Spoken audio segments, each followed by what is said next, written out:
আমার পেজে সবচেয়ে বিখ্যাত ভাজি আর পরোটা। আজকেও আলহামদুলিল্লাহ আমার 40 পিস পরোটার আর এই ভাজিটার অর্ডার ছিল।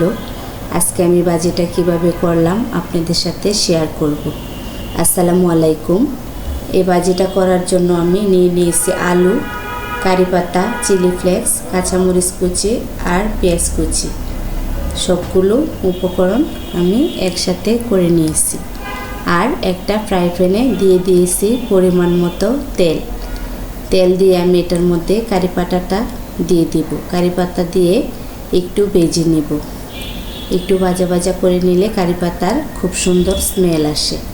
তারপরে দিয়ে দিব আগে থেকে কেটে রাখা আলুগুলা দিয়ে আমি কারি পাতার সাথে দিয়ে দিব পরিমাণ মতো লবণ দিয়ে ভালো করে এটাকে কষিয়ে নিব। এই আলুটার মধ্যে আমি কোনো পানি ব্যবহার করব না, একদম লো ফ্লেমে আলুটাকে আমি সিদ্ধ করব।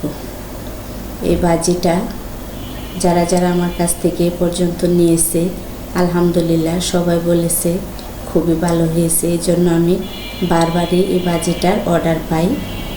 এ পর্যায়ে একটু হলুদ গুঁড়া দিয়ে দিলাম। হলুদ গুঁড়া দিয়ে ভালো করে মিশিয়ে তারপরে আমি ঢাকা দিয়ে এটাকে রান্না করব। প্রায়ই আমার এই ভাজির জন্য রিকোয়েস্ট আসে করে দেওয়ার জন্য, ভাবলাম আপনাদের সাথে শেয়ার করি। আর আমি মোবাইলে দেখাতে পারি নাই। এই যে প্রায় সিদ্ধ হয়ে গেছে। এটার মধ্যে আমি মটর দানা দিয়েছি অল্প পরিমাণ।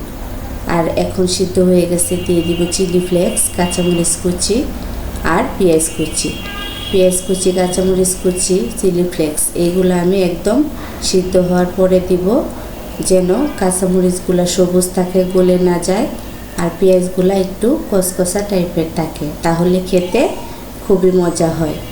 এই জন্য আমি একদম লাস্টে দিয়েছি।